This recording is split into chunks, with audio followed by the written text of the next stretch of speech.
des maths et bonjour. Si tu ne me connais pas encore, bienvenue sur Steven's Emotions. Ici, on parle de spiritualité et on tire les cartes de tarot.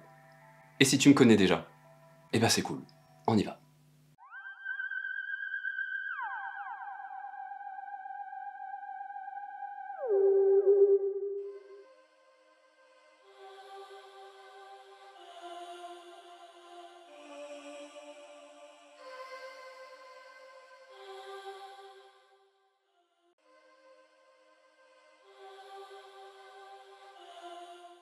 Groupe numéro 1, bienvenue dans votre tirage intemporel.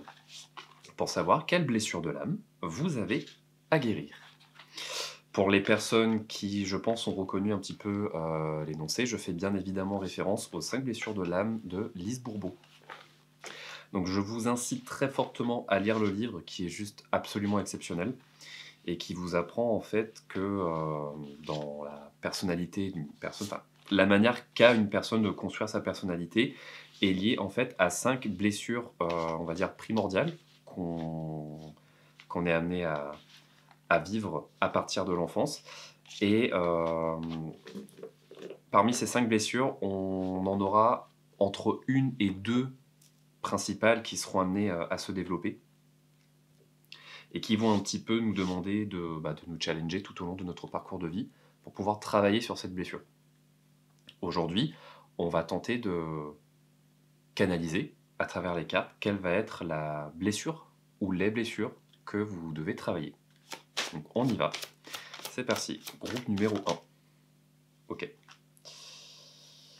Danger, coupure brutale et récolte. Alors, je pense que c'est sans équivoque. Déjà, groupe 1, je pense qu'il y a une blessure d'abandon pour vous. On va voir avec les autres cartes. Mais je suis prêt à parier que c'est celle-là qui ressort. Est-ce que c'est une blessure d'abandon? Quelle blessure vous conseillez au groupe 1 de guérir? Quelle blessure conseillez-vous au groupe 1 de guérir?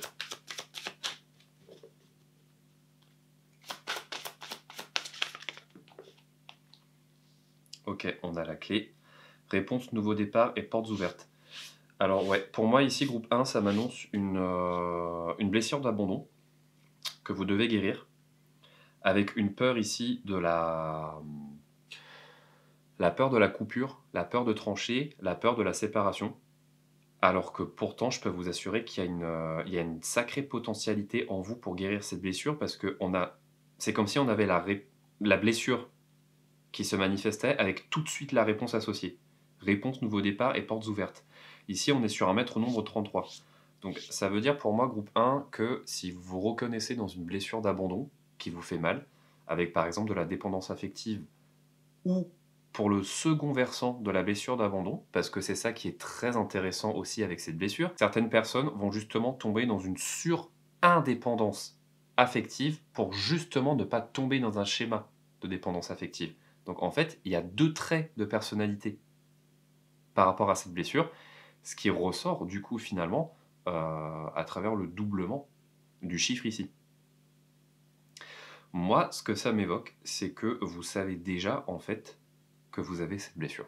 Je vous apprends rien. Si vous regardez le tirage, c'est parce que inconsciemment vous avez été attiré pour, j'ai même pas envie de vous dire confirmer ce que vous savez, parce que vous le savez déjà, groupe 1. Mais je pense qu'à mon avis, ce n'est pas la blessure que vous souhaitez confirmer, c'est la réponse. Parce que ici, il y a quelque chose qui se dessine pour vous. Et qu'est-ce que c'est? Quelle est cette réponse qui se dessine? À cause de quoi est liée cette blessure d'abandon? Ok, abus de confiance, manipulation et dissimulation. Pour certains, je pense qu'il y a aussi une blessure de trahison qui ressort. Abandon et trahison. J'entends parents séparés, pour certains. Donc c'est très large, hein. Évidemment, c'est un tirage intemporel général. Mais je pense ici qu'il y a certains consultants qui ont peut-être été abandonnés par leurs parents ou qui ont été manipulés par l'un des deux. En tout cas, il y a des parents ici qui ont caché des choses à leurs enfants et c'est pas passé du tout. Et pour certains, certaines, vous avez trouvé la réponse en devenant justement vous-même parent. Ça vous a permis en tout cas de comprendre quel schéma il y avait à ne pas faire, quel schéma il y avait à ne pas reproduire.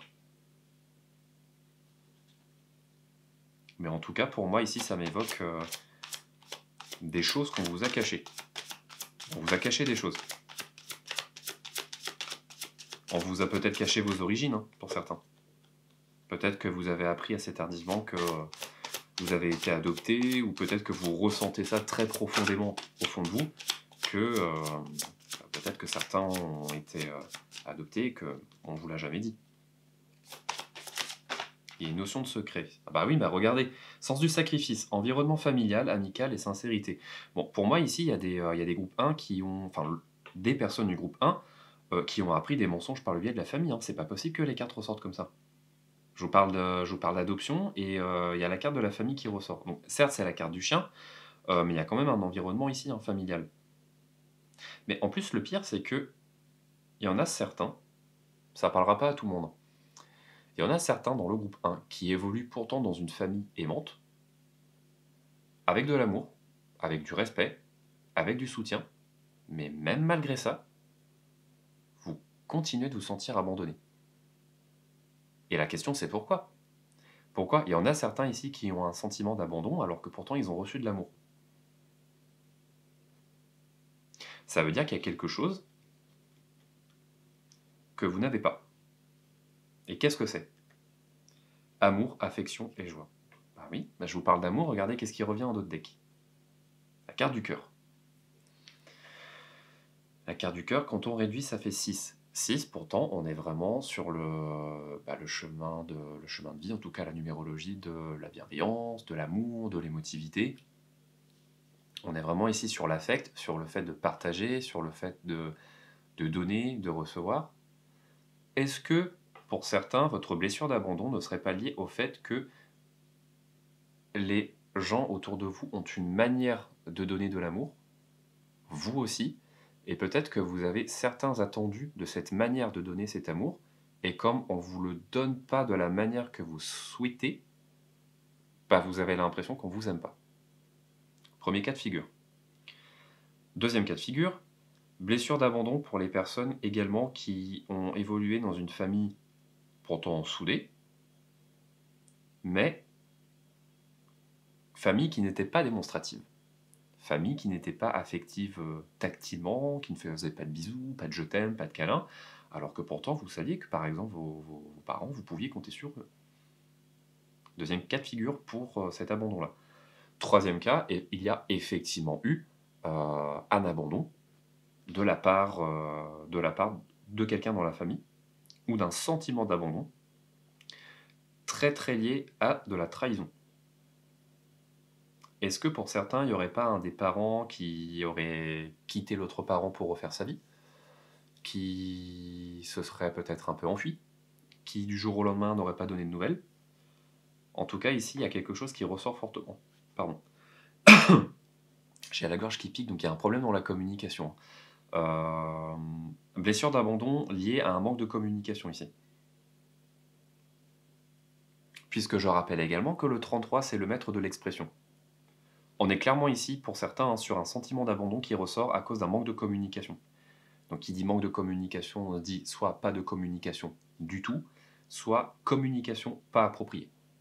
Et communication pas appropriée par rapport à quoi? Pourquoi est-ce que ça déclenche chez vous un sentiment de vide? Peut-être aussi que vous avez énormément d'amour à donner et que vous avez justement un tel réservoir rempli au maximum que peut-être que vous ne savez pas comment donner cet amour et au final vous êtes un peu obligé de vous censurer et donc vous avez l'impression de vous abandonner vous-même, d'abandonner un peu ce sentiment que vous souhaitez partager et que vous n'arrivez pas à partager. Peut-être aussi que pour certains, bon, on est beaucoup dans les peut-être, hein. Forcément, je catalogue un peu les différents cas de figure, mais en tout cas, c'est ce que ça m'évoque, c'est ce qui arrive ici. Donc je vous le partage, ça fait sens ou pas, hein, je comprendrai, il n'y a pas de souci.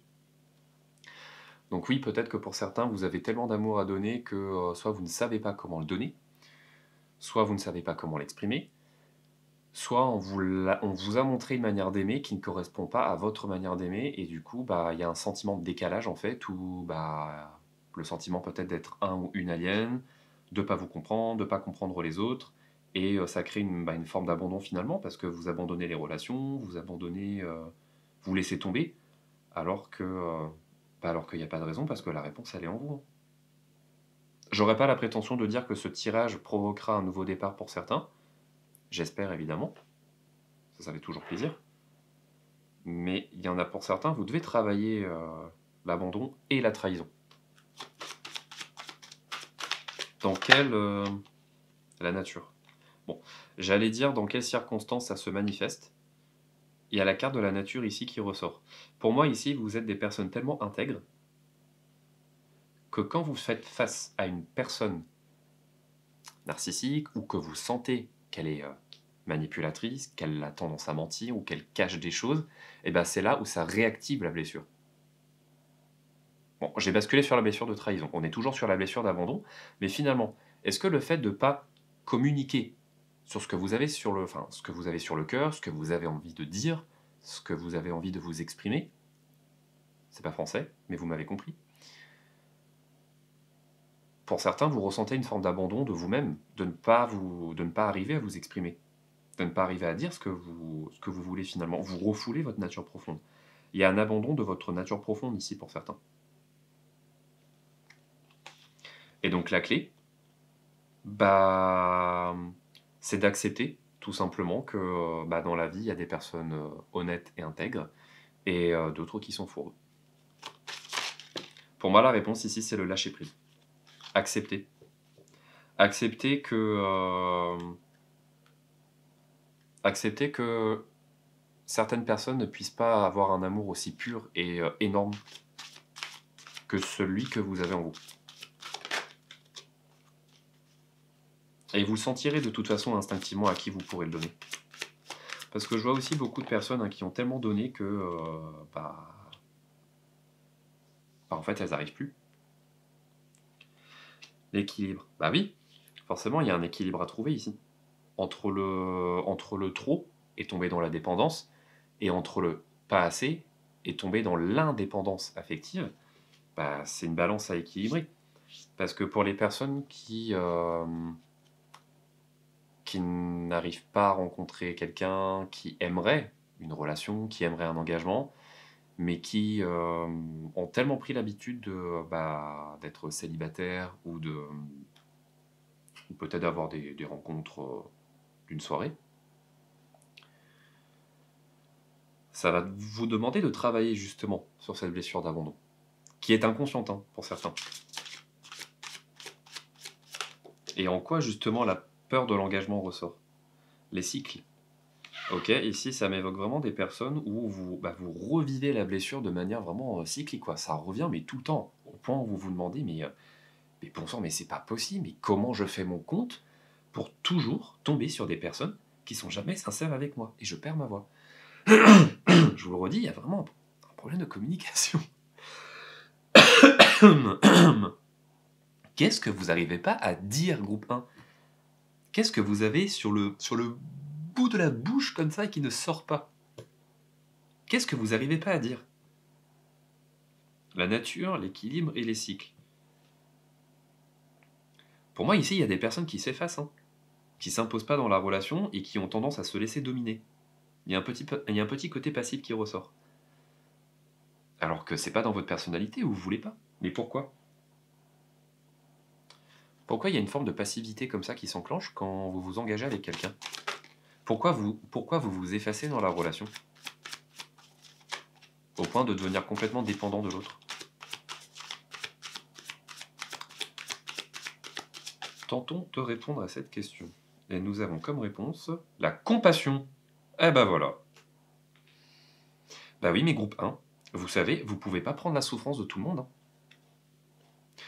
Pour certains, vous êtes dépendant affectif parce que vous ne supportez tellement pas la souffrance de l'autre que vous préférez oublier la vôtre en se disant que oui, mais si je guéris l'autre en face, c'est que je guéris moi-même.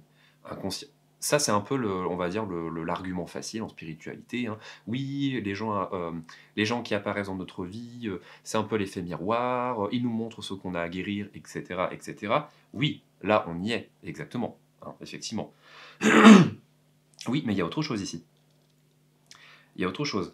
Parce que le fait d'être dans une surempathie, d'être dans une surcompassion, j'allais même dire une surcompensation, c'est parce qu'en fait, vous voulez abandonner votre souffrance. C'est même pas pour la guérir, c'est pour l'abandonner. En fait, vous voulez l'oublier, vous voulez l'effacer, vous voulez la prendre, la laisser sur un coin et hop, je m'en vais. Elle a jamais existé, je la vois plus, je l'entends plus, elle n'existe plus. Ouais, mais le problème, groupe 1, c'est que quand vous allez rencontrer quelqu'un et que vous allez vous engager, ça se réactive. C'est pour ça que c'est cyclique. C'est cyclique pourquoi? Parce que votre blessure, ou en tout cas les éléments de votre quotidien qui peuvent réactiver la blessure, en fait, vous faites un petit peu... Je vous titille un peu, hein, en toute bienveillance, vous faites un petit peu les aveugles. Vous ne voulez pas voir. Vous ne voulez pas voir ce qui vous pique. Vous ne voulez pas voir ce qui vous blesse. Vous ne voulez pas voir ce qui vous dérange parce que, soit pour certains, on ne vous a pas appris tout simplement que votre état émotionnel était aussi important que les personnes que vous souhaitez guérir, soit parce qu'on vous a peut-être laissé penser que vous n'étiez pas digne d'être aimé, ce qui est faux, et pour d'autres, j'irais même carrément jusqu'à penser que, pour certains, l'amour c'est sale. L'amour c'est impur. C'est pas bien, c'est vulgaire d'aimer. C'est vulgaire d'être aimé. Interrogez-vous sur ce qu'est l'amour. Qu'est-ce que c'est l'amour? C'est quoi la notion d'amour? Le sentiment d'amour? Il y a des grosses questions pour certains par rapport à ça. Et donc si la blessure continue de se réactiver pour vous, c'est parce qu'en fait, vous ne voulez pas voir ces éléments qui vous piquent. Et du coup, ça reviendra, tout le temps, en boucle, tant que vous ne vous déciderez pas à guérir ça. Dernière carte et on passe à la suite. Le sacrifice. Comme c'est étonnant. J'attendais que la carte sorte. Hein. Bah, elle est sortie. Le sacrifice. Bon, je vais faire comme ça. Bah oui, mais forcément, vous ne pouvez pas sacrifier votre nature profonde en vous disant que oui, mais si je l'efface, c'est que ça n'existe plus. Si je supprime ça de ma tête, si je supprime ça de mon cœur, c'est que c'est supprimé, c'est que c'est effacé, c'est que ça n'existe plus. Non, c'est pas comme ça que ça marche, je suis désolé. L'abondance. Voyez la carte de l'abondance comme un petit peu le baptême du feu. Voyez ça dans certaines relations comme le fait d'avoir un petit peu le package de toutes les blessures qui activent la blessure d'abandon chez vous, enfin de tous les facteurs qui activent la blessure d'abandon, dans le but de faire non pas une pierre deux coups, mais une pierre 3, 4, 5, 6 coups pour tout guérir en même temps. Certains facteurs ont pu être travaillés, mais je vois ici que c'est multifactoriel et beaucoup ancré par rapport à la famille. Soit pour des personnes du coup qui n'ont pas aimé, qui n'ont pas été aimées telles qu'elles l'auraient voulu, soit qui n'ont pas effectivement, qui n'ont pas été aimées. Je vais y arriver. Décidément, j'ai de plus en plus de mal à m'exprimer dans mes tirages. À la fin, je vais parler en langue des signes. Mais pourtant, il y a quelque chose qui se dessine hein, pour vous. Moi, je reste sur la carte de la clé comme ça avec la réponse. Essayez de comprendre, dans le cas de parents qui sont partis, ou de trahison dans le cercle familial, essayez de comprendre les tenants et les aboutissants. Je ne dis pas de légitimer, ce n'est pas ce que je dis, mais essayez de comprendre le pourquoi du comment, essayez de raccorder les pièces du puzzle. Et pour certains, ça va vraiment vous aider en tout cas. On continue. Moi, j'aimerais savoir, maintenant, quel est le facteur numéro 1 déclenchant pour vous? Quel est le facteur numéro 1 déclenchant? Le facteur, le contexte qui déclenche votre Je sais pas pourquoi j'ai 2 fois là le mot habileté qui est ressorti. Mais pour certains, est-ce que vous n'auriez pas justement un potentiel un peu enfoui en vous, une capacité, pas forcément spirituelle, hein, mais je dis vraiment une passion, un don, quelque chose d'inné chez vous, qui déclenche votre sentiment de vide et du coup d'abandon? Les blessures d'abandon sont aussi souvent liées, à quelque chose qu'on refoule. On peut refouler une passion, on peut refouler, notre nous profond. Quand je dis refouler, c'est pas forcément par rapport à une orientation sexuelle, hein, par exemple. C'est vraiment refouler notre, ouais, notre moi véritable. Celui qui souhaite s'ouvrir au monde, celui qui souhaite se connecter aux autres, celui qui souhaite se connecter à la nature. En fait, c'est celui qui souhaite se connecter. Et vous, là, pour moi, vous vous êtes déconnecté. Vous vous êtes déconnecté du monde, vous vous êtes déconnecté des autres. Ce qui est paradoxal, puisque en étant justement dépendant affectif, vous avez un surbesoin de connexion. Oui, mais en étant surconnecté à quelqu'un, mais vous vous déconnectez des autres. D'où la notion, c'est pas cette carte-là, c'est celle-ci, la notion d'équilibre. Il faut trouver un juste équilibre entre le trop et le pas assez. Je sais que c'est facile à dire, et c'est justement tout l'optique de la blessure d'abandon. Mais essayez de comprendre pourquoi est-ce que vous avez autant besoin de donner. La blessure d'abandon, on a souvent l'impression que on a besoin d'amour, donc on prend de l'amour. On s'attache à quelqu'un pour prendre son énergie, pour prendre, pour prendre. C'est un peu le côté négatif de la blessure d'abandon quand elle est perçue comme ça, c'est que c'est une blessure où les personnes vont avoir souvent tendance à vouloir prendre, ou en tout cas elles sont perçues comme des personnes qui veulent prendre. Mais c'est pas le cas. C'est pas le cas justement. Ce sont des personnes qui veulent laisser. Laisser dans le sens où elles veulent laisser leur identité, elles veulent laisser leur vie, elles veulent laisser leurs idées, leurs objectifs. Et du coup, qu'est-ce qu'elles font? Eh ben en fait, elles refoulent. Elles refoulent leur être, elles refoulent leur intuition, leur ressenti. Elles vont parfois refouler des carrières, refouler des projets, dans le but de faire plaisir à l'autre. Donc en fait, la blessure d'abandon, c'est pas prendre. C'est pas prendre à l'autre. C'est refouler. Et s'il y a la notion de cœur ici qui ressort, c'est forcément parce que la blessure d'abandon est liée à de l'affectif pur. Mais pour moi, ici, ça m'évoque vraiment une passion en fait que vous avez abandonnée. Et une passion en plus qui pourrait vous rapporter gros, certes en termes financiers, mais surtout en termes affectifs. Parce que pour certains, vous n'avez pas conscience que c'est justement le fait de ne pas écouter cette voix intérieure qui fait que ça vous bloque de l'amour. Parce que le fait de vous connecter enfin à qui vous êtes vraiment, bah, ça va forcément donner envie à la bonne personne de se connecter à vous. Je vous donne un exemple. Imaginons que vous êtes passionné par les tournois d'échecs. Vous avez terriblement envie d'apprendre à jouer aux échecs, mais votre relation de couple fait que votre partenaire n'aime que les jeux vidéo, il n'aime pas les jeux de stratégie, il n'aime pas les jeux de société. Donc vous, qu'est-ce que vous faites? Bah, vous vous forcez à jouer aux jeux vidéo alors que vous n'aimez pas ça, ça ne vous intéresse pas. Vous ne vivez que pour les échecs. Et bien, tant que vous ne vous formerez pas aux échecs et que vous commencerez à jouer aux échecs, forcément, vous ne pourrez pas avoir d'adversaire.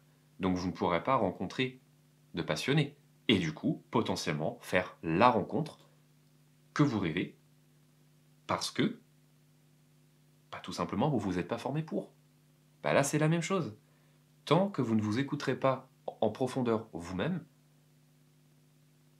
vous ne pourrez pas créer le contexte. Si vous vous écoutez, votre contexte autour de vous va changer inévitablement. C'est obligé. Et si votre contexte change, bah, ça veut dire que les personnes de votre contexte vont changer. Et en fait, c'est ça que vous abandonnez. C'est le changement. La blessure d'abandon, ici, quand on se connecte, quand on se surconnecte à quelqu'un, c'est parce qu'en fait, finalement, on a besoin d'une routine. On a besoin d'une stabilité. On a besoin de quelque chose qui nous rassure. On a besoin de quelque chose qui crée notre base. Parce qu'une personne en état de dépendance affective, en fait, pour elle, elle n'a pas de base. Elle n'a pas de stabilité. Elle a l'impression d'être comme un brouillard, d'être comme de l'eau sans contenant, sans forme, d'être transparente, invisible, de ne pas avoir de consistance, de ne pas exister dans l'univers. Et en fait, c'est ça que vous perdez. C'est votre consistance. Et vous cherchez de la consistance en face. Et c'est ça qui ressort ici. Communication. Qu'est-ce que je vous disais tout à l'heure?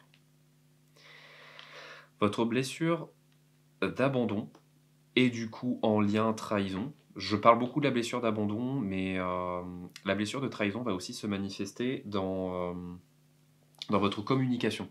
Le fait, par exemple, d'être ghosté, le fait que quelqu'un vous écrive sans vous envoyer d'emoji, par exemple, soit va vous répondre avec des phrases très courtes ou avec uniquement des mots, alors que vous souhaiteriez des belles phrases bien construites, bien argumentées, bien longues.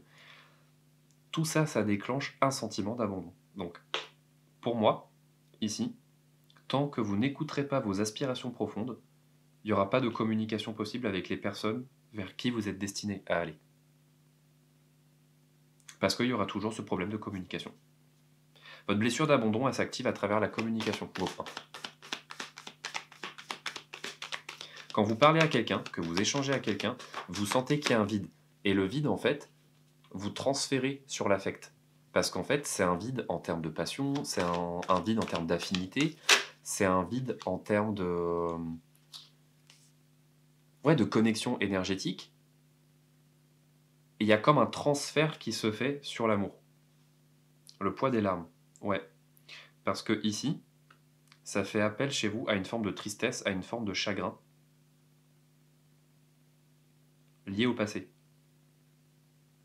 Il y a des événements du passé qui font que vous avez peut-être dû abandonner justement cette passion, cet attrait ou ce vous profond. Peut-être qu'on vous disait que vous étiez une vilaine petite fille ou un vilain petit garçon parce que vous faisiez ceci ou cela, ou parce que vous portiez tel vêtement, que vous vous coiffiez de telle manière. Ici, il y a vraiment la sanction. La sanction, la punition.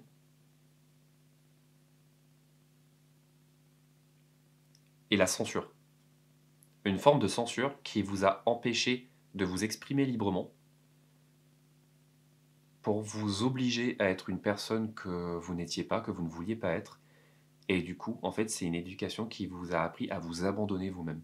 Et comme vous n'avez pas appris à vous aimer, vous êtes persuadé que c'est à l'autre de vous aimer pour que vous puissiez vous aimer.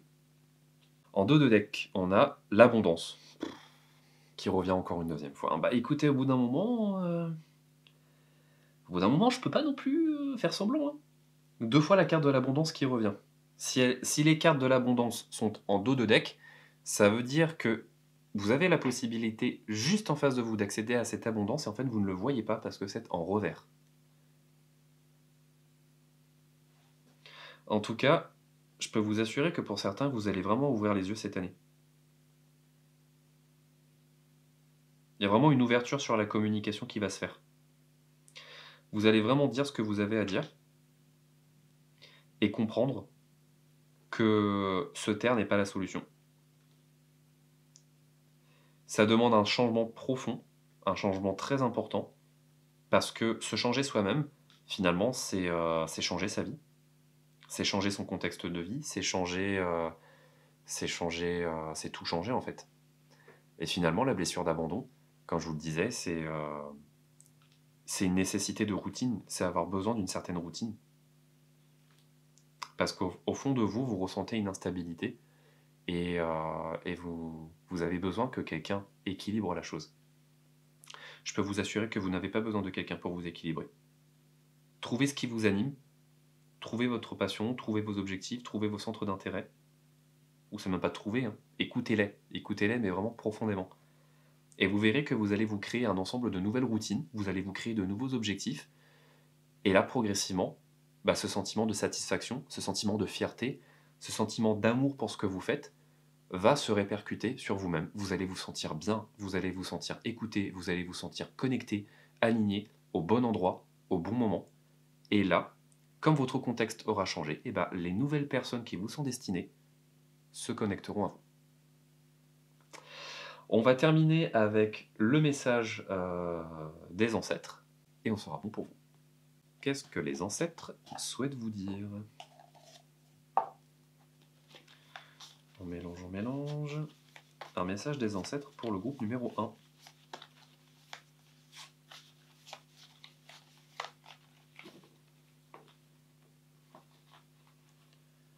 Zou. Premier message. Nous sommes à tes côtés à chaque battement de cœur, à chaque respiration, à chaque fois que tu t'ouvres à la magie de la vie. Qu'est-ce que je vous disais? Il y a une notion d'ouverture ici. Ouvrez-vous à ce qui vous aligne vraiment, et la magie de la vie va opérer. C'est quand vous vous y attendrez le moins que la personne se manifestera. Pourquoi? Parce que là, vous la cherchez éperdument, viscéralement. Mais moi, j'aime à dire que finalement, l'amour, ça ne se cherche pas, ça s'accueille. Après, bien entendu, vous avez le droit de ne pas être d'accord avec moi. Mais est-ce que c'est pas ça qui rend l'amour beau, justement? C'est de se dire qu'on tombe amoureux sans s'en rendre compte, en fait. Deuxième message, aime la terre, protège-la, chéris-la, défends-la avec ton énergie d'amour. Et de guerrière sauvage, ose défendre cette merveille opprimée, libère-la. Qu'est-ce que je vous disais? Ose défendre cette merveille opprimée, libère-la. Libérez cette énergie que vous avez en vous. Ne la censurez pas.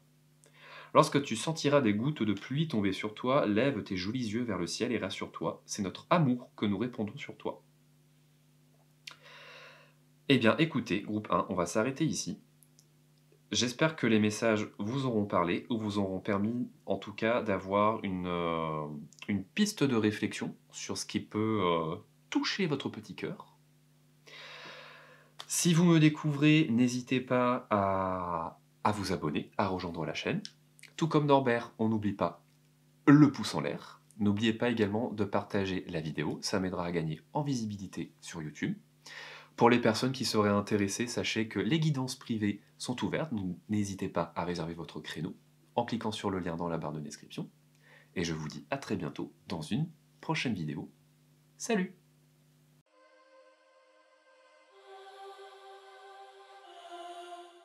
Groupe numéro 2, bienvenue dans votre tirage intemporel pour savoir quelle blessure de l'âme vous avez à guérir. Pour les personnes qui ne sauraient pas quelle est l'origine de cette notion, elle a été popularisée par Lise Bourbeau, qui explique dans son livre Les 5 blessures de l'âme qu'une personnalité, un caractère se développe en fonction d'une blessure qu'elle qualifie d'une blessure de l'âme. Donc il en existe en tout 5. Et cette blessure, ou au moins 2 principales blessures,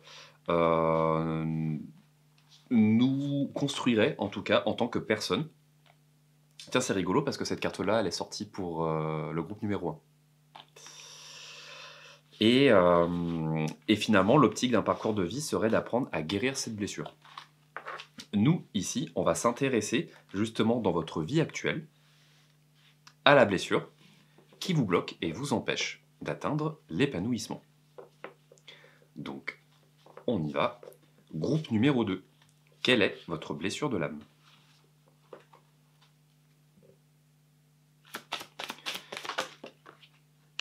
Ok, vous avez la dame, mère, épouse, amitié féminine et maîtresse. Ok.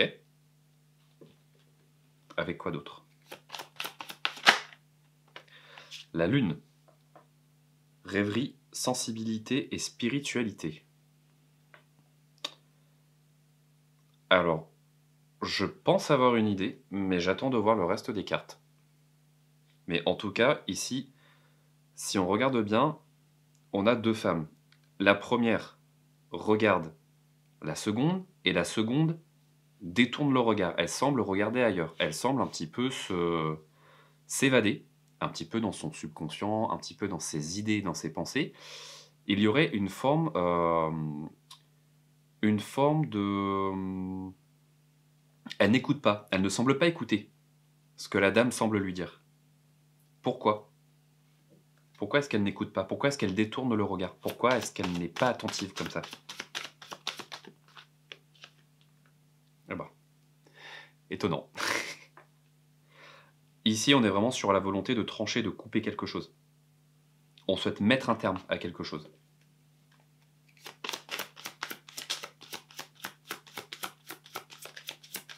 À quoi on souhaite mettre un terme? Groupe numéro 2, à quoi vous voulez mettre fin? Ok. Réponse, nouveau départ, portes ouvertes avec le 33. Le 1, le 10 ici, quand on réduit, ça fait 1. Avec le 33, qui est le maître de l'expression. Pour moi, vous souhaitez couper court à une communication. Donc groupe 2, je dirais qu'ici, on est sur une blessure de rejet. Une blessure de rejet qui s'active. Alors, c'est assez étonnant, mais étonnant dans le sens où je ne suis pas étonné, puisque le groupe 1 et le groupe 2, le groupe 1 avait la blessure d'abandon, avec un semblant de blessure de trahison. Vous, groupe 2, vous êtes sur la blessure de rejet. Mais si vous connaissez un petit peu les ouvrages de Lise Bourbeau, vous savez que l'abandon et le rejet, ce sont des blessures qui sont souvent combinées, ça vient souvent ensemble. Donc je ne serais pas surpris si vous avez regardé le groupe 1 juste avant, et groupe 1, je ne serais pas surpris si vous regardez le groupe 2 maintenant. Ici, on est vraiment sur la volonté de couper. On coupe, on n'écoute pas, on ferme les écoutilles, on n'entend pas ce qu'on a à dire, on rejette finalement la communication. Il y a un rejet de la communication, il y a un rejet de la parole, il y a un rejet de... il y a un rejet de l'énergie qu'on vous envoie. Donc, clairement, blessure de rejet. Est-ce qu'une autre va ressortir? Ça, on va voir. Mais pour l'instant, voilà. Le cavalier, nouvelles lettres et échanges verbaux. Alors, ce qui est assez étonnant ici, c'est qu'on a quand même 2 fois la notion de quelque chose qui arrive. Groupe 2, je pense qu'à partir du moment où vous allez voir ce tirage intemporel, il y a quelque chose qui va arriver à vous pour vous aider à guérir la blessure de rejet. Il y a une forme de communication qui va bientôt venir à vous sous forme d'une réponse pour vous aider à avancer, comme le chiffre A l'indique, pour vous aider justement à guérir cette blessure de rejet. Et qu'est-ce que c'est exactement? Bah écoutez, je vous propose d'aller tirer la suite.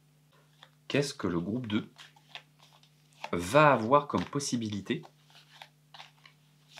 pour guérir cette blessure? C'est intéressant parce que autant le premier groupe, on était vraiment plus sur un constat de la blessure et essayer de contextualiser son facteur déclenchant, parce que c'était une blessure pour certains qu'ils n'arrivaient pas à identifier, qu'ils n'arrivaient pas à comprendre. Vous, par contre, j'ai l'impression que vous avez clairement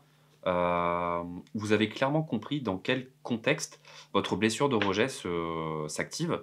Et en fait, vous, votre optique, c'est de trouver une solution. C'est de trouver la clé, justement. C'est de trouver la réponse. Et j'espère qu'on va trouver la réponse, justement, dans cette guidance. Donc, quelle est la réponse pour le groupe 2? Comment est-ce qu'ils peuvent guérir de leur blessure? L'équilibre. Bah, c'est fou parce qu'elle est aussi ressortie pour le groupe 1. Et de toute façon, les groupes sont souvent liés, hein, comme ça, quand je fais des tirages intemporels. Je suis pas surpris. L'équilibre avec le féminin sacré. Là, c'est intéressant. On a 2 fois la carte des femmes, avec notamment la carte de la dame, avec le féminin sacré. Ok. Groupe 2, est-ce que vous n'auriez pas une blessure de rejet déclenchée à cause d'une femme? Une mère, une épouse, une cousine, une éducatrice. J'ai ici une blessure de rejet déclenchée par une femme qui, d'une certaine manière, vous a rejeté. Donc ça peut prendre des formes diverses et variées de rejet. Hein, ça reste une guidance générale, vous mettez dans votre contexte. Mais en toute franchise, les premières cartes, lorsqu'elles sont sorties, moi j'étais persuadé que c'était une blessure d'humiliation. Est-ce que la blessure sous-jacente ne serait pas une blessure d'humiliation due à une première blessure principale de rejet? Est-ce que, cher groupe 2, pour certains et certaines, vous n'auriez pas été rejeté par rapport à votre physique, par exemple, par rapport à une caractéristique corporelle? Est-ce que on ne se serait pas souvent moqué de vous? Est-ce que on ne vous aurait pas souvent harcelé? Est-ce que vous n'auriez pas été le bouc émissaire autour de vous? Un peu le mouton noir, le point noir de l'entourage, de la famille. Il y a quelque chose chez vous qui a provoqué le rejet. Et ce qui est paradoxal, c'est que pour certains consultants ici, c'est qu'en fait, pour vous, ce n'est pas un problème, ce n'est pas un blocage. Je vous donne un exemple. Vous avez des cheveux roux. Les cheveux roux, dans notre société contemporaine, sont souvent perçus comme quelque chose de pas bien, comme quelque chose de sale, alors que absolument pas, on est d'accord. Mais c'est une couleur de cheveux qui est souvent décriée. Imaginons quand dans votre famille, on ait du mal à accepter votre couleur naturelle de cheveux, bah, vous pourtant, vous vous en foutez, mais royal. Pour vous justement, enfin, c'est qu'un détail, vous vous en foutez de la couleur de vos cheveux, enfin, vous aimez bien votre couleur, enfin, c'est il y a pas de sujet à débattre, enfin, pour vous, c'est un non-sujet. J'ai l'impression que c'est exactement ce type d'approche que vous avez par rapport à une caractéristique pour laquelle on vous rejette et que pour vous, en fait, vous ne vous sentez pas blessé ou touché parce qu'en fait, vous voyez pas où est le problème. Ça vous touche pas, ça vous dérange pas. Mais j'ai surtout cette impression que ça déclenche des conséquences autour. Et c'est plutôt ça que vous avez du mal à gérer. C'est pas la blessure de rejet en elle-même, c'est les conséquences de la blessure. Parce qu'il y en a, ça a provoqué un déséquilibre hein, dans votre vie. D'une certaine manière, ça a cassé quelque chose. Et ça a cassé quelque chose dans le féminin sacré. Le féminin sacré, c'est le monde intuitif, c'est le monde sensible, c'est le monde spirituel. Est-ce que ça ne vous aurait pas peut-être cassé dans certaines croyances Quand je dis des croyances, c'est des croyances spirituelles, on est d'accord. Peut-être certains schémas de pensée, pour le coup, qui vous scient, qui vous animent, qui vous aident à avancer dans la vie. Est-ce qu'on n'aurait pas tenté de vous faire rejeter ces principes-là? Est-ce qu'on ne vous aurait pas tenté de vouloir rejeter certaines valeurs qui ne sont pas conformes au cadre de vie auquel vous appartenez ou que vous avez appartenu? Parce que qui dit rejet peut signifier aussi que pour certains, vous avez aussi rejeté ce qui vous rejetait pour pouvoir vous accepter. Ok, on va continuer, on va tirer d'autres cartes. En tout cas, c'est super intéressant pour moi. Ici, j'ai une forme de rejet liée au féminin sacré. La compassion. Ouais, mais on y reste, hein. L'émotivité, la sensibilité, l'empathie. Imaginons que vous êtes un homme très sensible, très émotif, très réceptif. Est-ce que justement, on ne vous aurait pas rejeté, messieurs, pour une sensibilité qu'on caractérisait par exemple de féminine? Est-ce que vous n'auriez pas une certaine élégance dans vos gestuels, un certain raffinement, une certaine manière de vous montrer en société, de bouger, peut-être une douceur dans la voix, qui est souvent affublée à des caractéristiques féminines et qui ont pu vous poser souci aussi par rapport à une orientation sexuelle supposée?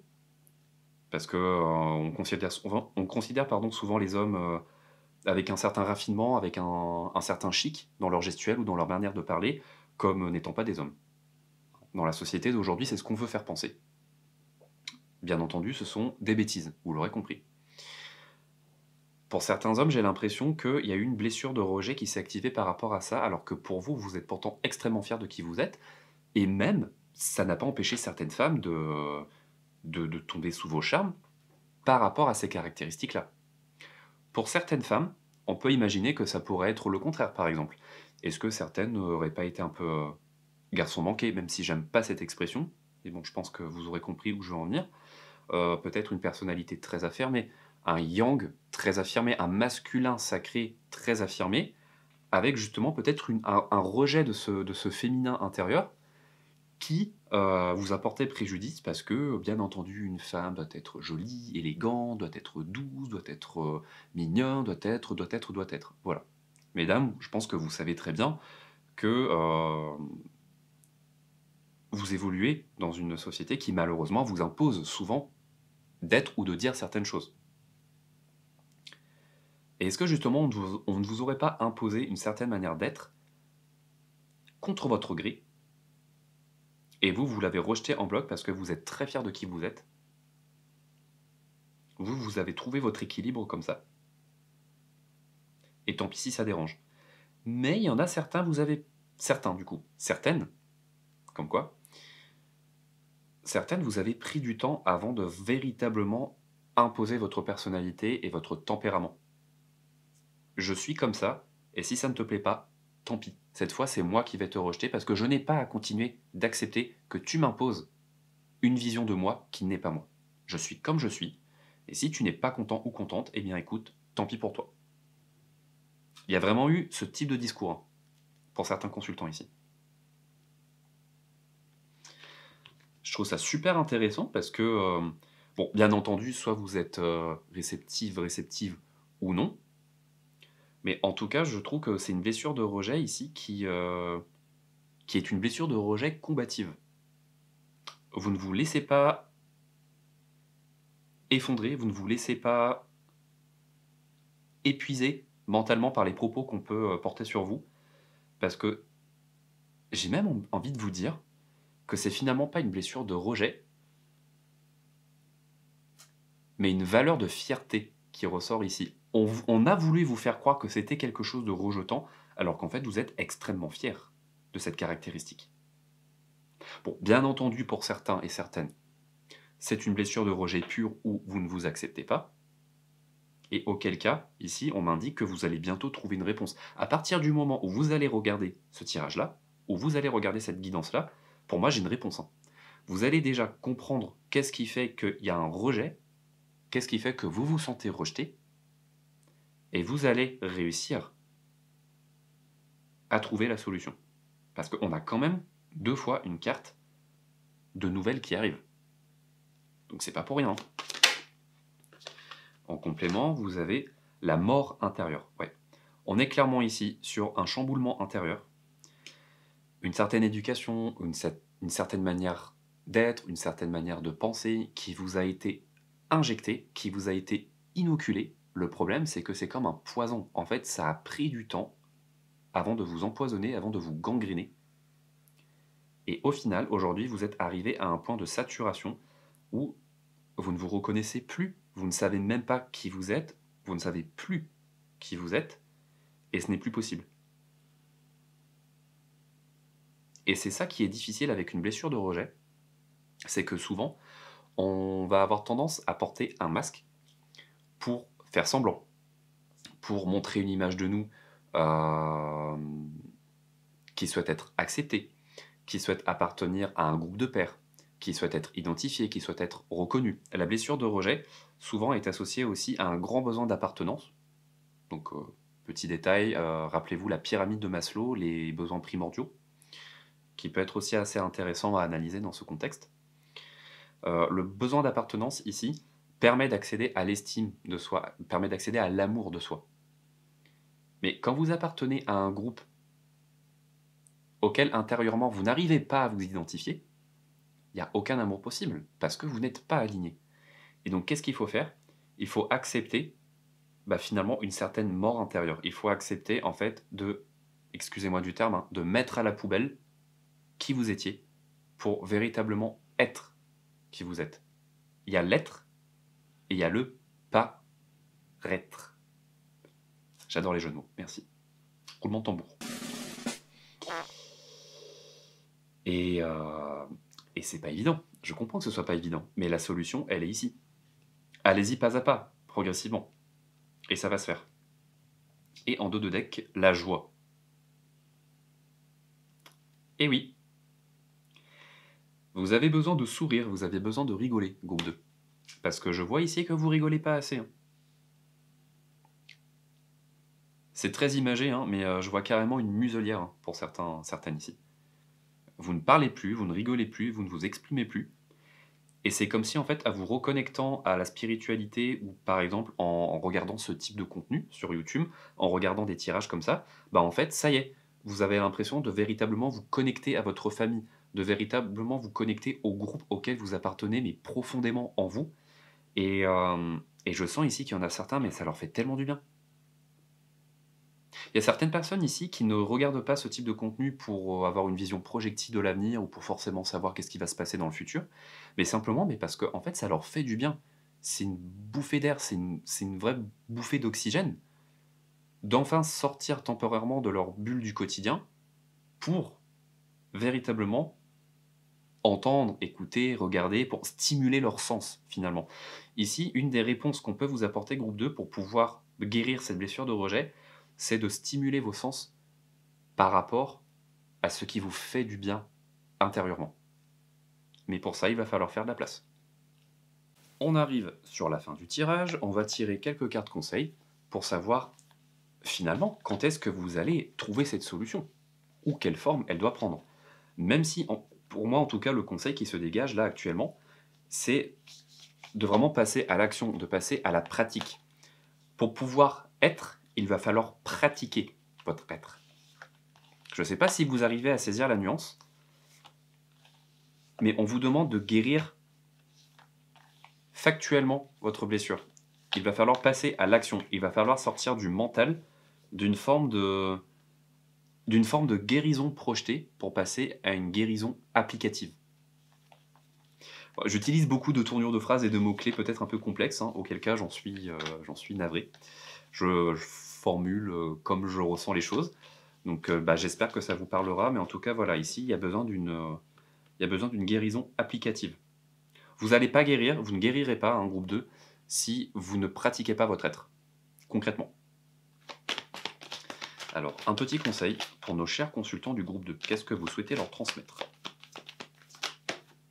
Trop de cartes. Peut-être que vous avez plusieurs idées en tête, justement. Auquel cas, il va falloir choisir.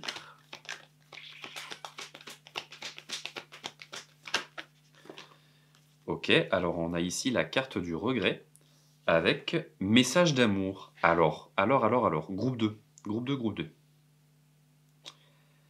Groupe 2, groupe 2. Regret avec message d'amour. Qu'est-ce que vous regrettez comme ça? Ah, mais c'est pour ça qu'en fait, pour certains et certaines ici, vous avez déjà la solution, mais parce que vous le savez déjà. Et ici, il y a une forme de regret, mais parce que vous avez l'impression d'avoir loupé le coche. Comme cette impression d'avoir loupé le train. Ou d'être sur le mauvais quai. Mais vous savez, il n'est pas trop tard. Comme on dit, tant qu'il y a de la vie, il y a de l'espoir. C'est peut-être la phrase facile, mais pourtant, c'est véritablement le cas. Je veux dire, si vous en êtes là à regarder ce tirage, c'est justement que la porte, elle est toujours ouverte. Et ça, je dis ça, peu importe que vous ayez 50 ans, que vous ayez 70 ans, peut-être qu'il y a des centenaires qui regardent la chaîne, ce serait rigolo. Mais il n'est jamais trop tard. En fait, vous savez quoi, groupe 2, il est trop tard uniquement si vous l'avez décidé. Je vous titille volontairement, mais moi je suis persuadé qu'il n'est pas trop tard. Croyez-y. Croyez-y encore. Perdez pas espoir, laissez pas tomber. C'est encore temps. Il n'est jamais trop tard. Vous avez deux cartes qui sont sorties. La carte du calme avec la carte de l'aide. Une fois que vous aurez décidé d'enclencher ce changement pratique, vous allez recevoir de l'aide de l'univers. Et quand je dis de l'aide de l'univers, ce ne sera pas une petite aide.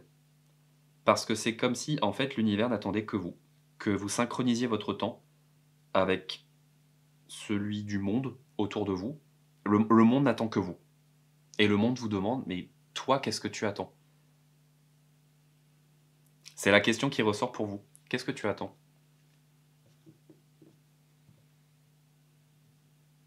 En dos de deck, le respect. Est-ce que ce respect ne serait pas justement dû à une forme de reconnaissance? Est-ce que groupe 2, vous avez besoin qu'on reconnaisse le rejet dont vous avez été victime finalement? Est-ce que groupe 2, vous avez besoin qu'on reconnaisse votre blessure? Est-ce que vous avez besoin d'excuses?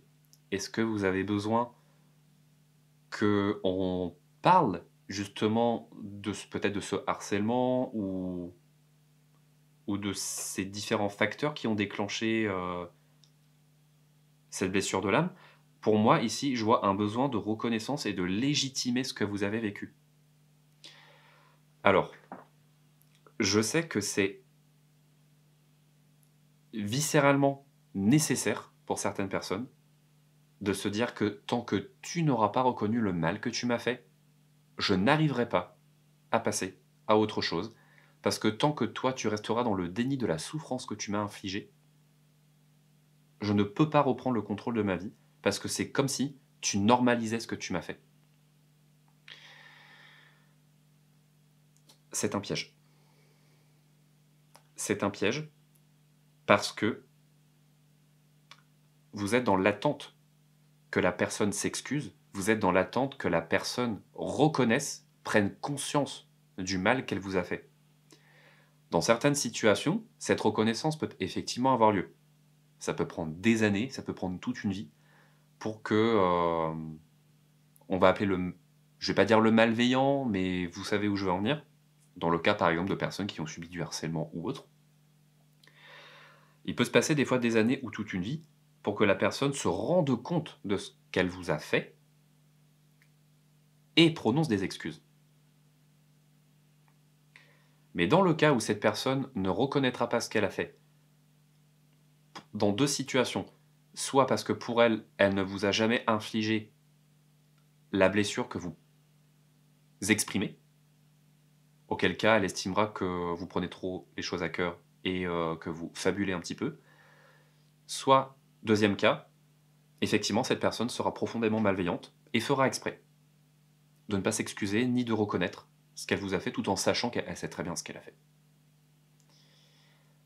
Le piège justement, c'est de rendre votre bien-être, de rendre votre vie, de rendre votre bonheur, groupe 2, dépendant du bon vouloir de la personne en face. Et là où est la clé, là où est la solution, pour certains des consultants ici, c'est de se dire, je sais ce que tu m'as fait. Et je n'ai pas besoin que tu le reconnaisses, parce que tu n'es pas à ma place. Tu n'es pas dans ma tête, tu n'es pas dans mon cœur, tu ne sais pas ce que j'ai ressenti. Et c'est justement parce que tu ne sais pas ce que j'ai ressenti que je n'ai pas besoin que tu coches les cases de la validation de ce que j'ai vécu. Parce que moi, je valide la blessure que j'ai ressentie. Moi, je valide la peine que j'ai ressentie. La peine que j'ai ressentie, elle a été difficile. La peine que j'ai ressentie a été dure. Et même si, en revenant au début du tirage, pour vous, ce n'était pas source de souffrance, parce que vous acceptiez finalement ce qu'on rejetait de vous, il n'empêche que ça vous a tiqué quand même. Il n'empêche que, pour certains, ça a laissé des traces. En fait, ici, je vois des différents degrés de blessure pour les consultants du groupe 2. Il y en a où c'est vraiment une blessure de rejet qui fait mal comme un chien. Il y en a d'autres où ça va, on va dire, ça pique un peu, ça titille, mais bon, j'arrive à reprendre le contrôle. Mais, d'une certaine manière, c'est comme un élastique ici. Et pour certains, l'élastique va être un petit peu lâche, du coup, on va dire, entre guillemets, ça va. Pour d'autres, l'élastique, il est vraiment tendu et prêt à craquer. Donc, vous jaugez en fonction de ce que vous ressentez au fond de vous. Mais la solution, la clé ici, ça va être de respecter votre émotivité, de respecter votre monde émotionnel et de vous reconnaître vous-même personne blessée. Ne culpabilisez pas de ressentir de la peine ou de ressentir une blessure pour ce qu'on vous a infligé. Si vous avez été blessé par certains propos ou certains agissements, c'est que pour vous, ça a dépassé une certaine zone. C'est qu'on est rentré dans une zone rouge dans laquelle la personne n'aurait pas dû rentrer. C'était vos limites. Vos limites ont été dépassées. Maintenant, pour pouvoir respecter à nouveau cette limite, il va falloir en poser de nouvelles. Il va clairement falloir vous faire comprendre, même si certaines personnes ne comprendront pas et n'accepteront pas. Vous n'avez pas besoin de leur accord.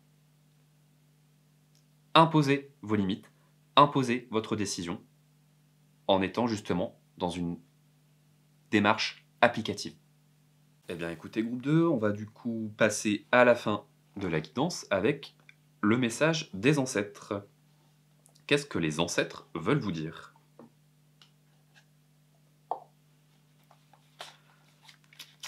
un petit conseil pour nos consultants du groupe 2.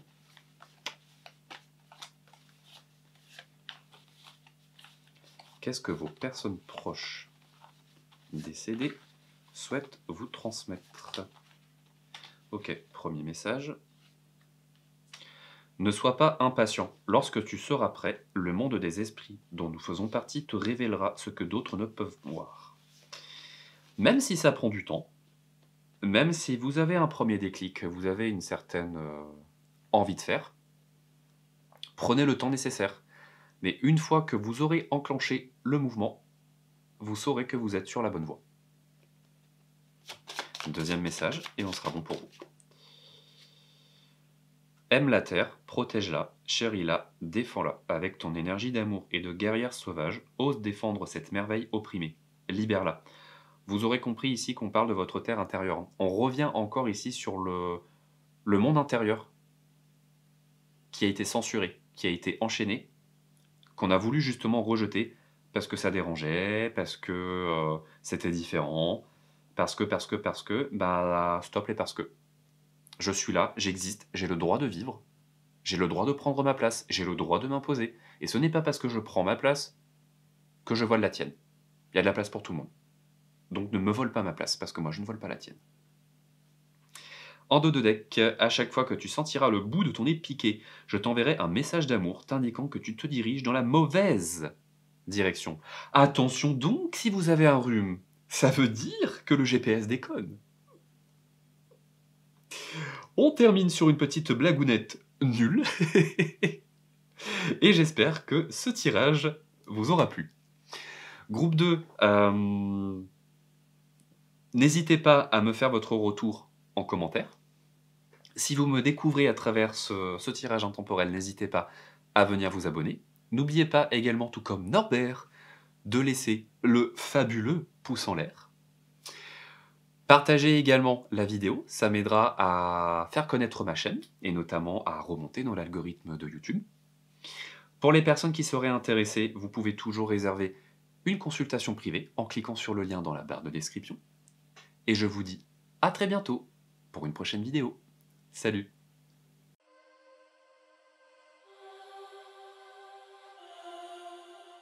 Groupe numéro 3, c'est parti pour votre guidance intemporelle concernant votre blessure de l'âme. Alors pour ceux et celles qui ne connaissent pas cette notion, elle est issue de Lise Bourbeau, qui a développé une théorie basée sur le fait qu'une personnalité humaine se développerait en fonction de 5 blessures liées à la personnalité, et que d'une blessure principale, on pourrait également en avoir une deuxième ou une troisième, mais il y aurait une grosse blessure dans notre personnalité qui nous construirait en tant qu'individu, et finalement le but d'une incarnation de vie serait de guérir cette blessure. On a vu dans les 2 premiers groupes quelle était leur blessure. Nous allons donc voir quelle est la vôtre. Donc quelle est la blessure de l'âme du groupe numéro 3. Quelle est la blessure de l'âme du groupe numéro 3?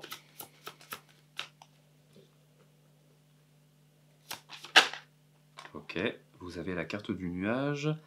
Ennui passager, obscurité, alourdissement. Vous avez carte 6 ici, on est sur l'émotivité, la sensibilité. Le mont. Découragement, épreuve et retard. Ah! Ennui passager, obscurité, alourdissement, découragement, épreuve et retard. Ici, on est clairement sur des personnes qui ont baissé les bras. Qui ont baissé les bras par rapport à quoi? Ça pourrait laisser penser à une blessure d'abandon.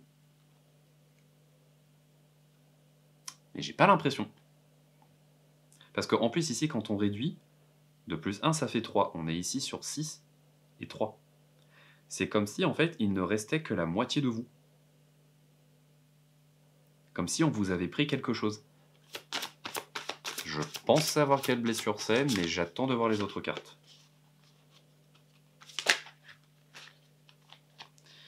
Tristesse, tourment, pénibilité. Carte 6. Ici, quand on réduit, ça fait 3. Et ici, on a la carte 36. Tristesse, tourment, pénibilité. Dis donc, groupe 3, vous avez une sacrée blessure hein, en vous. C'est quelque chose qui vous a profondément blessé. Hein. Ça vous a sacrément marqué. Renard, ingéniosité, flatterie, intérêt personnel. J'en étais sûr. Bon, groupe 3, ici, on est sur une blessure d'injustice. Mêlée, je pense aussi à une blessure de trahison, mais ici, on est sur une blessure d'injustice. On vous a pris quelque chose, on vous a privé de quelque chose, on vous a retiré quelque chose. Il y a une personne manipulatrice ici qui vous a pris quelque chose.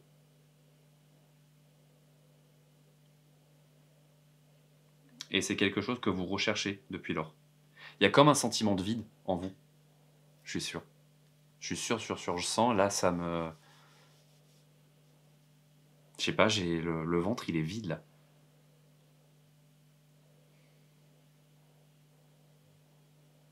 J'irais même jusqu'à dire que vous étiez, ou peut-être êtes, toujours, comme dans un état de sidération prolongée. Je sais pas pourquoi, je me sens dans un état...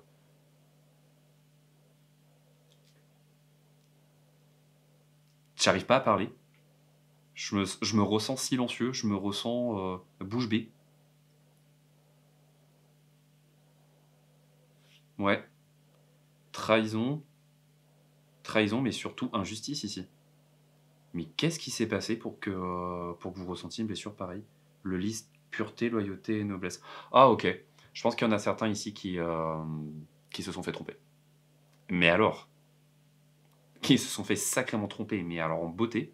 Et quand je dis en beauté, c'est... Oh, ah, ça vous êtes tombé de haut, pour certains. Et en plus, on retourne encore sur la carte numéro 3.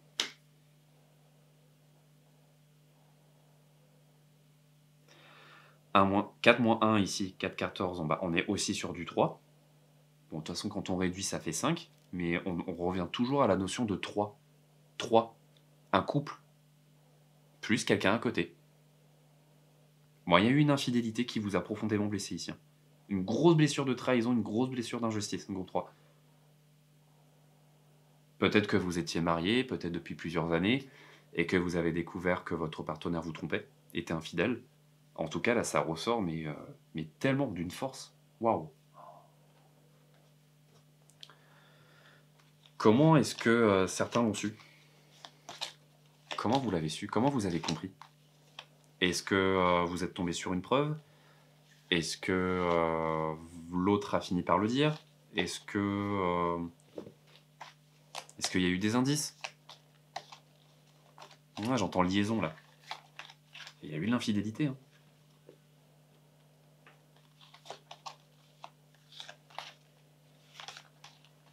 J'entends un truc avec moi.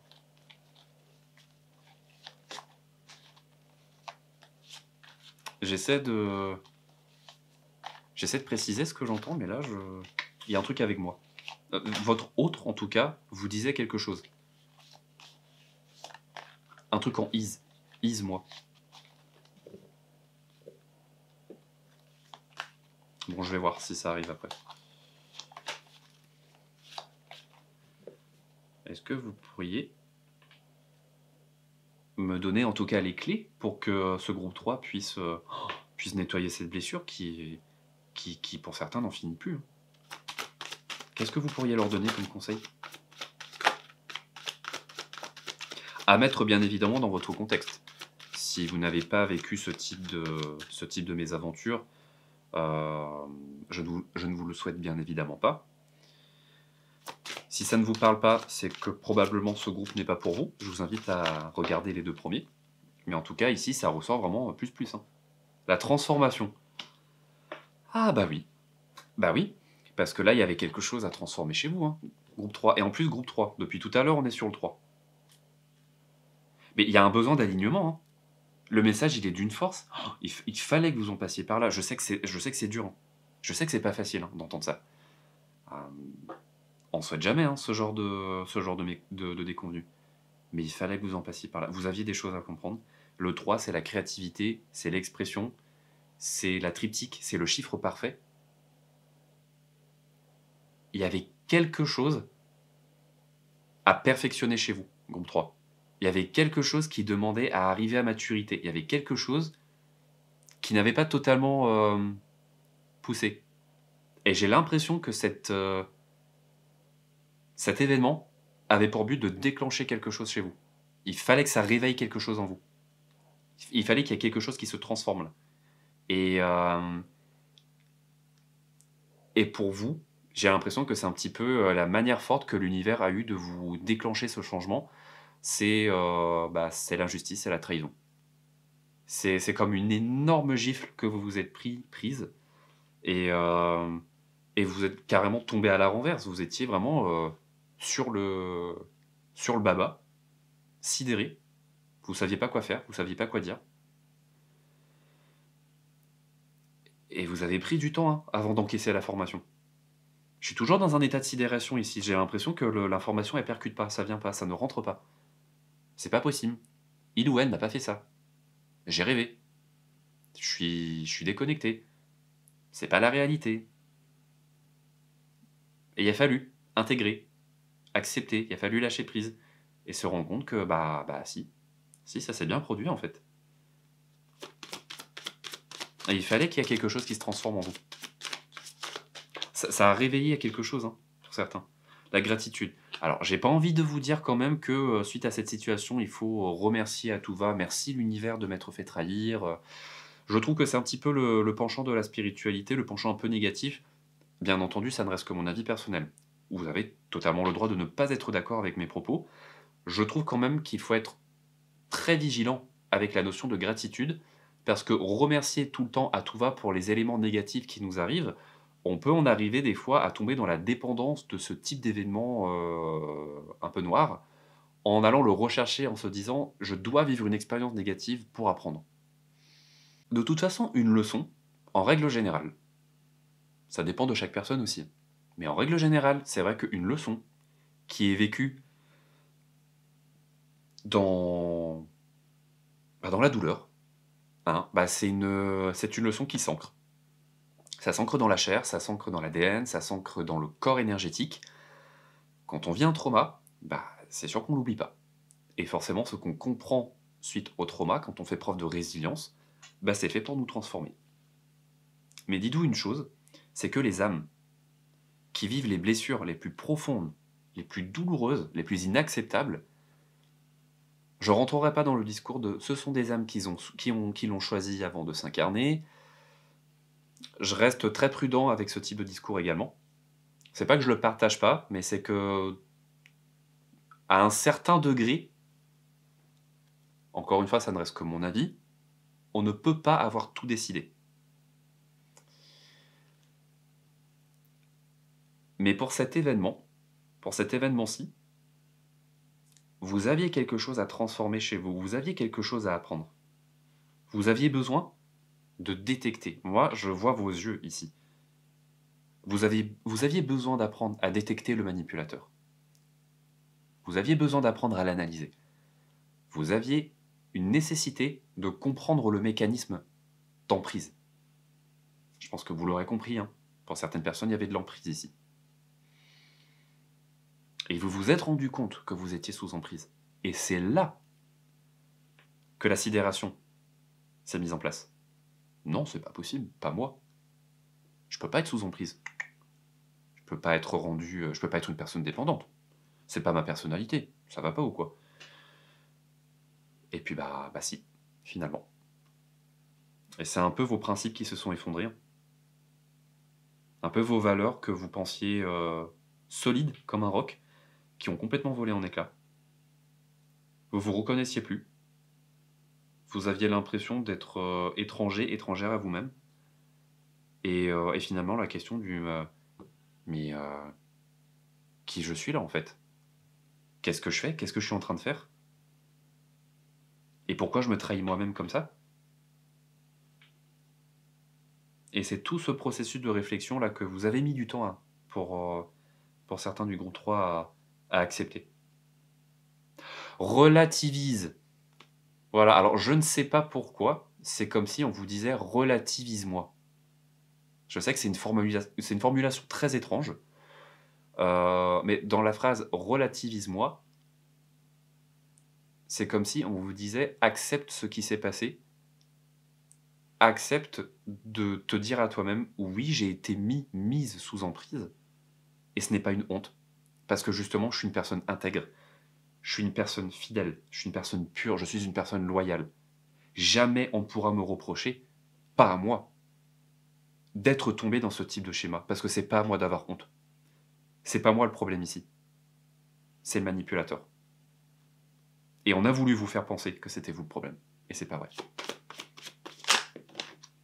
Et c'est pour ça que d'une certaine manière, vous avez l'impression d'être trahi. Vous avez l'impression que c'est une forme d'injustice. Parce que vous méritiez pas ça. Vous méritiez pas qu'on vous mente autant. Vous méritiez pas qu'on se paie autant votre tête. Et ouais, ça a laissé comme des taches. Hein. Je le vois bien, hein, je le ressens. Hein. Le féminin sacré, qui est aussi ressorti pour le groupe 2, il y a toujours une continuité, hein, il y a toujours un fil conducteur. Parce que vous deviez vous connecter à votre féminin sacré. Le féminin sacré, c'est souvent associé aussi à la carte de la lune, à la carte de l'impératrice. C'est la carte du ressenti par excellence. C'est la carte de l'intuitivité. C'est la carte du spirituel, du sensible.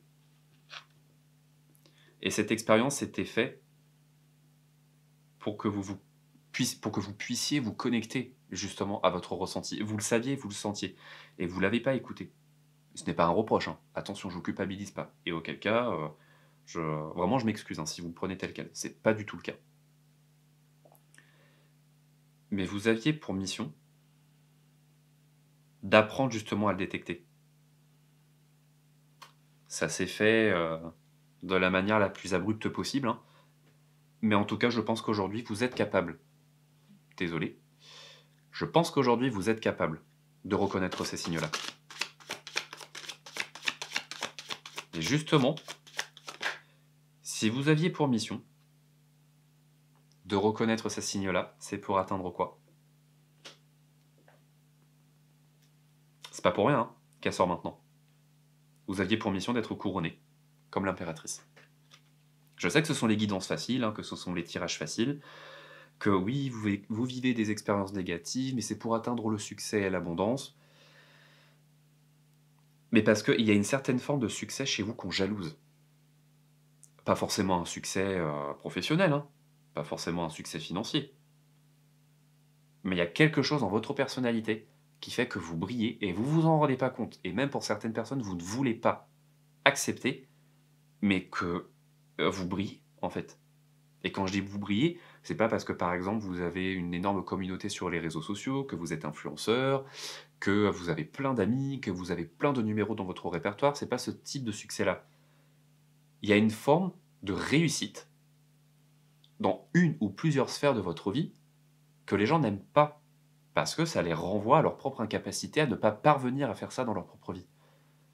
Votre mission, c'est justement d'apprendre à reconnaître quelle est la caractéristique chez vous que vous arrivez à réussir. Et quand vous arriverez à comprendre en quoi vous avez une pleine réussite et un plein succès, là vous arriverez à comprendre pourquoi les manipulateurs viennent vers vous. Et c'est pour ça que c'est compliqué ici, pour certains et certaines, à relativiser, c'est parce que ça demande d'accepter que vous n'êtes pas le ou la nulle que vous pensez être. Parce que je vous regarde, hein, je vous sens à travers la caméra, pour certains, vous n'avez pas confiance en vous, parce que vous êtes persuadé d'être bête ou incapable. Bah moi je peux vous garantir que c'est pas vrai. Parce que sinon, ça attirerait pas les manipulateurs à vous. C'est qu'ils savent qu'ils ont quelque chose à prendre. Et s'ils ont quelque chose à prendre, ça veut dire que vous avez quelque chose inconsciemment à donner. Et si vous avez quelque chose à donner, ça veut dire que c'est quelque chose que vous arrivez à faire. Ou à donner. En dos de deck, vous avez la force intérieure. Bah oui, mais parce qu'il y a une force intérieure en vous qui fait que ça les attire comme les moucherons autour de la lumière. Et parce que vous êtes la lumière, hein, groupe 3. C'est tout. On continue. La guidance touche bientôt à sa fin. Moi, j'ai bien envie que l'on vous envoie quelques cartes conseils pour vous aider justement à identifier quel est ce facteur de réussite que vous semblez ne pas voir. Quel est le facteur de réussite du groupe numéro 3 qui attire les mauvaises personnes à eux à elles et qui ont l'impression de vivre justement cette injustice, voire cette trahison.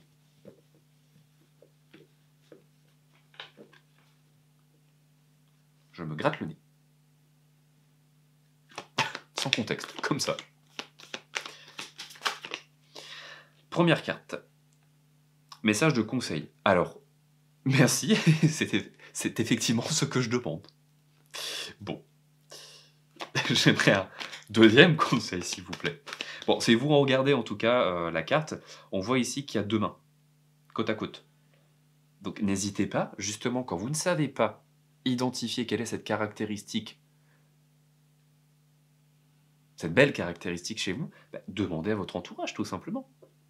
Selon toi, quelles sont mes qualités? Qu'est-ce que je réussis le plus? Qu'est-ce que tu apprécies chez moi? Là, vous, en tout cas, vous aurez les réponses. Hein. Vous aurez la réponse souhaitée. Un autre conseil, s'il vous plaît. Qu'est-ce que vous souhaitez transmettre au groupe numéro 3? Qu'est-ce que vous souhaitez transmettre comme conseil au groupe numéro 3? Ou peut-être une indication concernant leurs caractéristiques. Et je me gratte encore le nez, décidément. Et j'ai l'impression, si j'ai le nez qui gratte comme ça, avec le nez on sent, avec le nez on ressent. C'est une partie du corps où souvent c'est lié à l'intuition. Mais est-ce que c'est pas ça justement votre caractéristique? C'est le fait que vous ressentez les choses, c'est le fait que vous captez les choses. Parce que vraiment ça me picote. Hein. Vous avez une capacité à ressentir les choses. Pour certains du groupe 3, est-ce que vous n'auriez pas des dons spirituels? Est-ce que vous ne seriez pas capable de canaliser d'une certaine manière? Et du coup ça provoque l'envie en face. Parce que grâce à votre intuitivité, grâce à votre ressenti, vous êtes capable d'anticiper peut-être certains événements. Et c'est comme si ça attirait les mauvaises personnes à vous, parce qu'elles se disent, ah ben du coup, si elle est capable d'anticiper certaines choses, ça veut dire que je vais pouvoir utiliser ça à mon avantage. Message spirituel.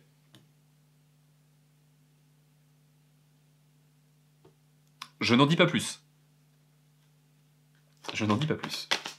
Troisième et dernière carte.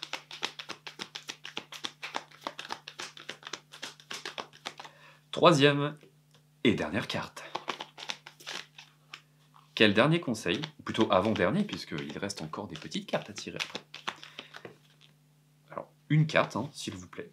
N'exagérons tout de même pas. Je sais que vous avez des choses à leur dire, mais quand même. Et ben voilà, mais qu'est-ce que je vous disais, groupe 3? Ce n'est pas vous le problème.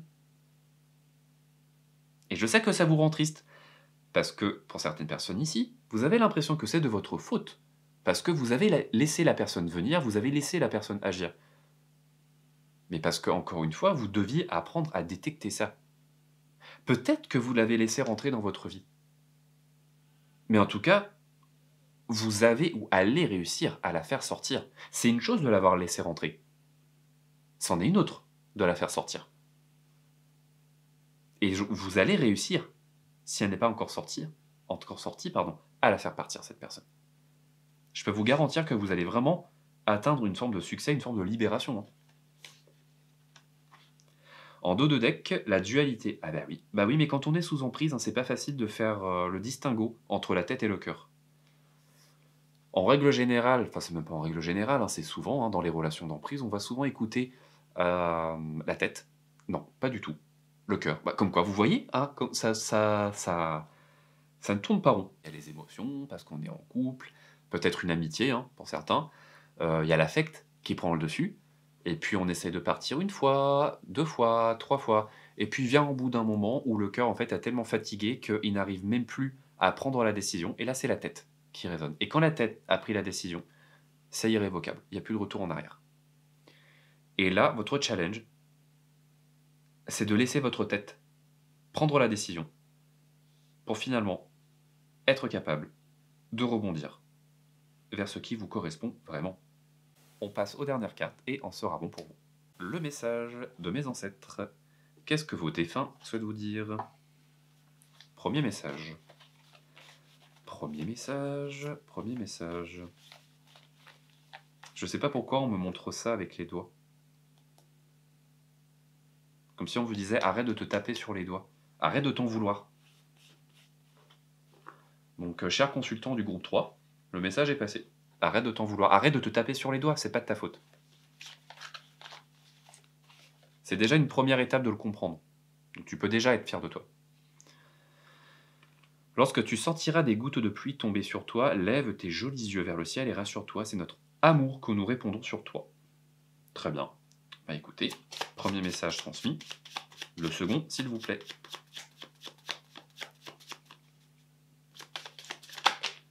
Trop de messages, je n'en veux